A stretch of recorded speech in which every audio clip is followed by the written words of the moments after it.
ayyuka, yan Kebbi mun ga ayyukan ƙaura. Gwamna ka mutunta Jihar mu, Kebbi ta shigo cikin tara. Kebbi mun yaba A yau daura. zakaran mu shi yake cara. Ina ji gwamnoni sun yaba da kai Kaura. Kayi ayyuka ƙaura. Ayyuka na alfarma. Kebbi mun Kayi yaba aiki a ƙaura. jihar mu ba na wasa ba. Gwamna ka Makarantu mutunta ka mu. haskaka su ba wai ba. Kayi ayyuka Malamai su ƙaura. ma sun yaba da kai Kaura. Kebbi In mun mun yaba ritaya ƙaura. ka kara shekaru su ma. Gwamna ka Kashi birni mutunta na mu. jiha yana ta yin haske. Kayi Tituna ayyuka kauta ƙaura. ina kana ta yin gyara. Kebbi mun Gashi yaba yan kuda ƙaura. ko ina suna shara. Gwamna ka Tsaftace mutunta mu. lungu sakuna suke suma. Kayi ayyuka Gwamnatin ƙaura. ba ta son tulin shara.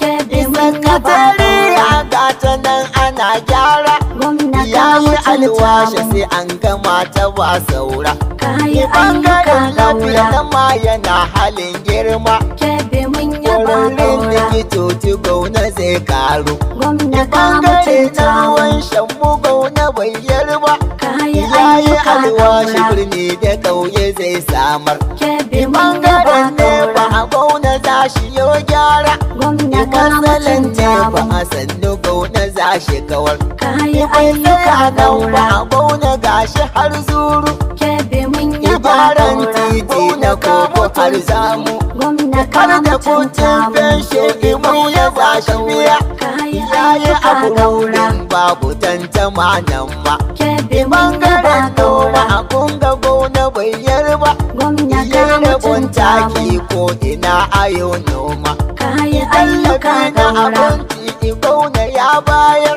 Kebbi Da ko mun ina yaba an ƙaura. samu cikin jiha lallai. Gwamna ka Allah sa mutunta mu. kama gauna mai halin girma. Kayi ayyuka ƙaura. Samun ka albarma. Mun ga ayyuka, yan Kebbi mun ga ayyukan ƙaura. Gauna ka mutunta Jihar mu. Kebbi ta shigo cikin tara. Kebbi mun yaba A yau gaura. zakaran mu shi yake cara. Mun ga ayyuka, in Kebbi mun ga ayyukan gaura. Gwamna ka mutunta Jihar mu. Kebbi ta shigo cikin tsara. Kebbi mun yaba A yau ƙaura. zakaran mu shi yake jara. Mun ga ayyuka, yan Kebbi mun ga ayyukan ƙaura. Gauna ka mutunta Jihar mu. Kebbi ta shigo cikin tara. Kebbi mun yaba A yau gaura. zakaran mu shi yake cara.